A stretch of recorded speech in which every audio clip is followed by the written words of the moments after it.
চলে এসেছি ওই যে গ্লোরি এন্টারপ্রাইজ। তো গতবারে তো এইখান থেকেই গাড়ি নিয়েছিলাম আমি। চলো দেখ।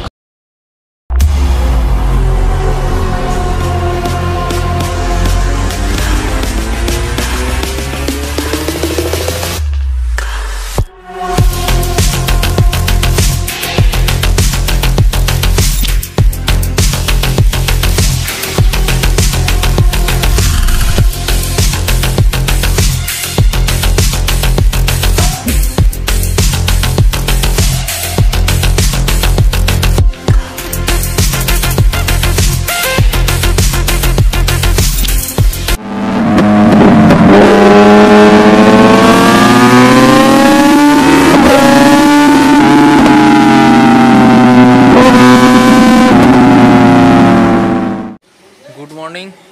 তো আজকে সানডে সকালে তো আমি একটুখানি ইয়ামার শোরুমে যাচ্ছি। আমাদের পাড়ার একটা দাদা R15 নেবে, তো কী কালার নেবে সেটা চুজ করবে। তো আজকে ডেলিভারি নয়, অন্য দিনকে ডেলিভারি, আজকে খালি জাস্ট দেখতে যাচ্ছি।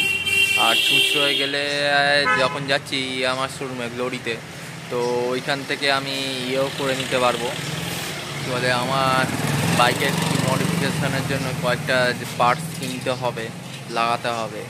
আমি দেখাচ্ছি আজকে যখন যাচ্ছি দোকান চুঁচড়ো, তাহলে এইখানে এই যে শার্ক মডগার্ড পাওয়া যায়। তো এই মডগার্ডটা এতটা অবধি থাকলে তাহলে কাদাটা অতটা উঠবে না। দেখো কি পরিমাণে কাদা উঠছে গাড়িতে। তো গাড়িও পুরো গন্দি হয়ে আছে, পুরো সাফ সাফাই করতে হবে গাড়িকে। গাড়ির লুকটা দেখে নাও, দেখো, দেখছো রিয়াকশান, দেখছে রিয়াকশান। পাড়ারই মেয়ে, রোজই দেখে গাড়িটা, তাও দেখছে। পুরো গন্দি হয়ে গেছে পুরো। মোটর ব্লগিং সেটআপে চলে এসেছি। তো আমরা বেরিয়ে পড়েছি চুঁচড়োর উদ্দেশ্যে। তো ওইখানে পেছনে রনিদা বসে আছে, নিয়ে যাচ্ছি। তো আজ খুবই এক্সাইটিং। তো কি হবে, কি গাড়ি দেখবে করবে, তো আমার একটা এক্সাইটিং হচ্ছে। তো আমি যখন প্রথম গত বছরে নিতে গেছিলাম, আমার এই বাইক R15 V4কে নিতে গেছিলাম, তো আমারও খুবই এক্সাইটিং লাগছিল। চলো যেতে যেতে কথা হচ্ছে তোমাদের। আর এইখানে আর কি আর কথা বলবো, আর কি আর ভিউ দেখাবো, এই তো রোজগাড়ির ভিউ। ওই যা রাস্তার যে সেই এক জ্যাম, সেই এই এক কিছু নেই, বলার নেই, সব কিছুই একই। তো যেমন টোটো দাঁড়িয়ে যায় প্যাসেঞ্জার তোলার জন্য মাঝ রাস্তায়, ব্রেক মেরে দেয়, দেখে না পেছন কে আসছে যাচ্ছে করছে। চলো যেতে যেতে কথা হচ্ছে। আবার ফুয়েলও নিতে হবে, ফুয়েল আপ করতে হবে। গাড়িতে মাত্র 2 কাঠা তেল বেঁচে আছে। দেখি 300-350 টাকার তেল নিয়ে নিই পেট্রোল পাম্পে এসে ফুয়েল আপ করাতে।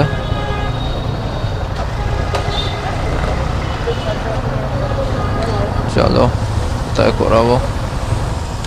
আমার তো খুব ভয় লাগছে ওইদিকে দেখে, আকাশ দেখে। দেখো এই রনিদা দাঁড়িয়ে আছে।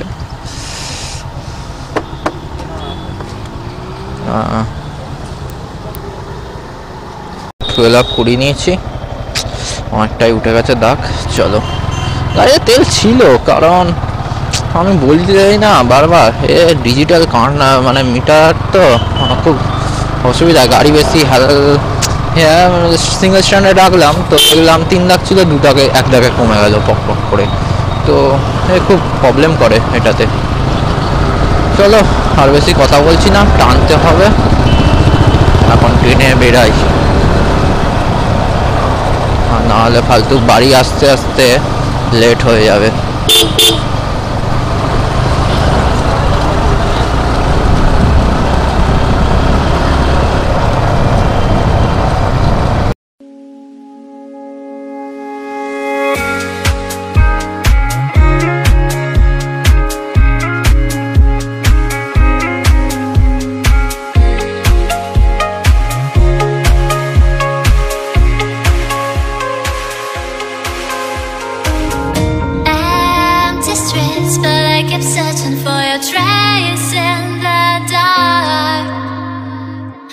Losing myself in the endless memories of the end right from the start.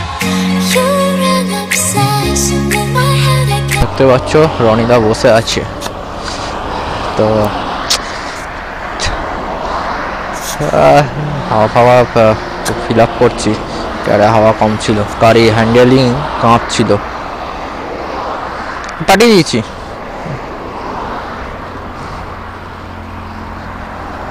তোমার এখনো ডবল বাইকের ইয়ে হয়নি না, যে ডবল বাইক ঠিকঠাক করে বেশ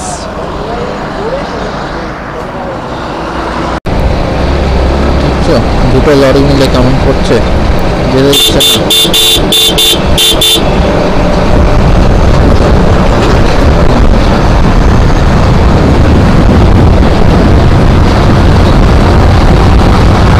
ছিলই না, ট্রান্সপোর্টে রেখে দিয়েছিল।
Enter the point, rural area.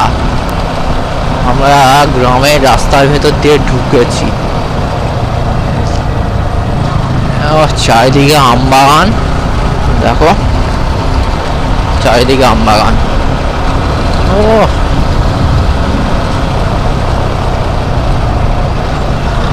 তার মধ্যখান দিয়ে রাস্তা যাচ্ছে। এটা চন্দননগর রাস্তা নয়, এটা ভদ্রেশ্বরে বিঘাত্রীর রাস্তা।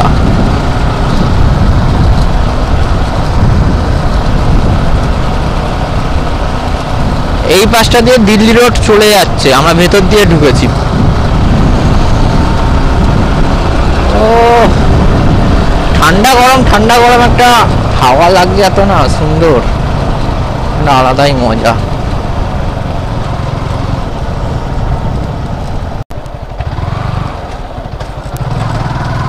এই দেখো দিল্লি রোড যাচ্ছে এদিক দিয়ে।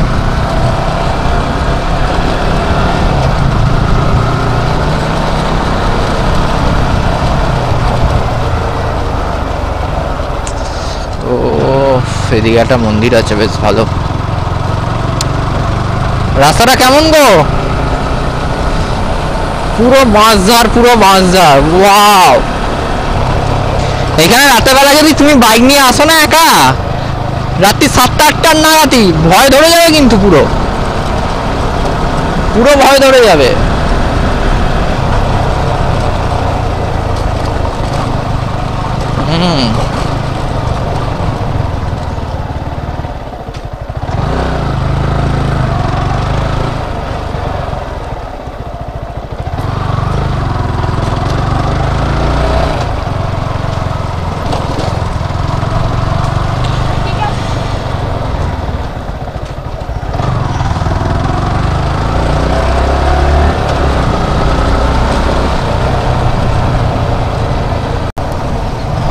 পুরো বাঁশঝাড়ে ভর্তি রাস্তা। ও কি রাস্তা মাইরি।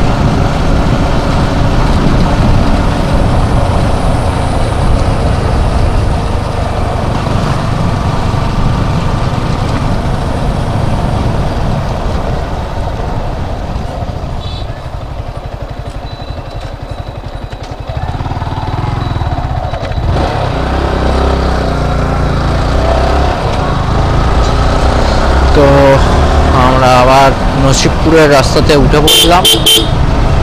এতক্ষণ গ্রামের রাস্তাতে ছিলাম।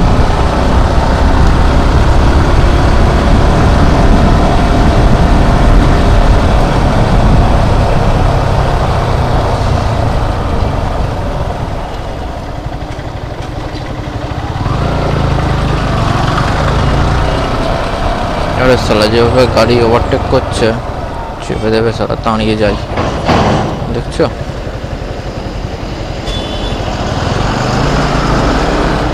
যা তা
সেই চন্দননগরের ব্রিজ, এখানে সবাই ফটোশুট করতে আসে।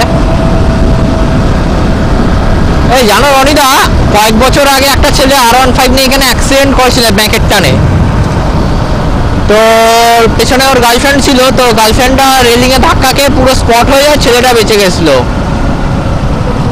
হ্যাঁ, এই যে ব্যাংকের যে টানটা আছে না, এই ব্যাংকের টানে ভক করে ঘুরে গেছিল। জোরে ছিল গাড়ি, V3 গাড়ি ছিল সম্ভবত।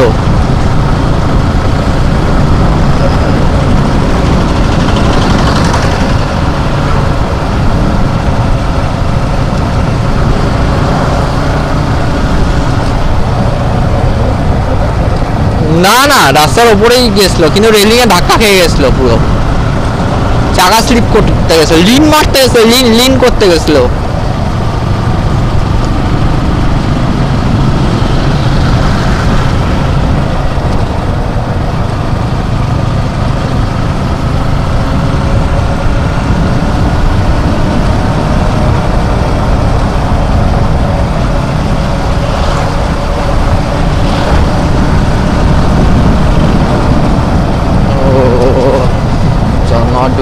আরে বাবা রে, কতটা ভাঁজ মেরে ঢুকলো গাড়িটা, স্করপিওটা।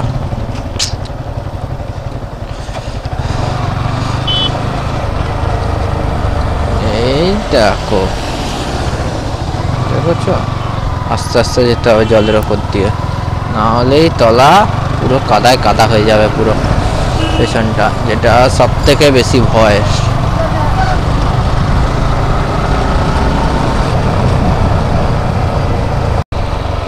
চলে এসছি ওই যে গ্লোরি এন্টারপ্রাইজ। তো গতবারে তো এইখান থেকেই গাড়ি নিয়েছিলাম আমি। চলো দেখা হোক, কথা হোক।